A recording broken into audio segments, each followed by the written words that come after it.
5 രൂപയോ? വേഷം കെട്ട് നിൽക്കാതെ 8 രൂപ എടുക്കണോ? മീറ്ററിൽ 4.80 ആയുള്ളൂ. മീറ്റർ കണക്കിന് ഓടാൻ വേറെ ആളെ നോക്ക്. മര്യാദ കാശെടുക്കണോ?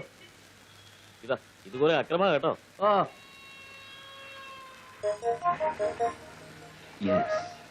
ഏയ് ഓട്ടോ എവിടേക്കാ? ബ്രോഡ്വേ. ഞാൻ അങ്ങോട്ടില്ല. പിന്നെ അങ്ങോട്ടാ? കച്ചേരി പടിക്കലേക്ക്.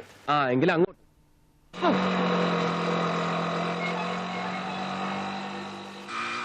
കച്ചേരി പടിയിൽ എവിടെയാ? ജംഗ്ഷനിൽ വിട്ടാ മതിയാ? എനിക്ക് പോകേണ്ടത് ബ്രോഡ്വേക്കാണ്. പിന്നെ കച്ചേരി പടി എന്ന് പറഞ്ഞത്? അത് നിങ്ങൾക്ക് പോകേണ്ട സ്ഥലം. എനിക്ക് തിരക്കില്ല, അത് കഴിഞ്ഞിട്ട് പോയാലും മതി. ബ്രോഡ്വേക്ക് കൊടക്കാനാണോ? നിങ്ങൾക്ക് തോന്നുന്നിടത്തേക്ക് പോകാനല്ല സർക്കാർ ലൈസൻസും പെർമിറ്റും തന്ന് ഈ ഓട്ടോറിക്ഷ റോഡിലിറക്കുന്നത്. ഈ മീറ്റർ വെച്ചിരിക്കുന്നത് സർക്കാർ നിശ്ചയിച്ചിരിക്കുന്ന താരിഫ് അനുസരിച്ച് വാടക വാങ്ങാനാണ്. തോന്നുന്ന സ്ഥലത്തേക്ക് പോകൂ, തോന്നിയ കാശും വാങ്ങും. ഇവിടെ നിയമം എന്ന് പറയുന്ന ഒന്നില്ലേ സുഹൃത്തെ? നിങ്ങൾ ഈ ചെയ്യുന്നത് നിയമലംഘനമല്ലേ? ഇങ്ങനെ ഒറ്റ ശ്വാസത്തിൽ ഒരുപാട് കാര്യങ്ങൾ ചോദിച്ചാൽ മറുപടി പറയാൻ പറ്റൂല. വിശദമായിട്ട് പറയേണ്ട കാര്യങ്ങളാണ്.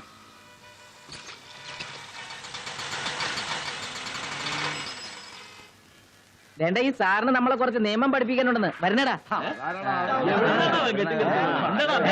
എന്റെ പഠിപ്പിക്കേ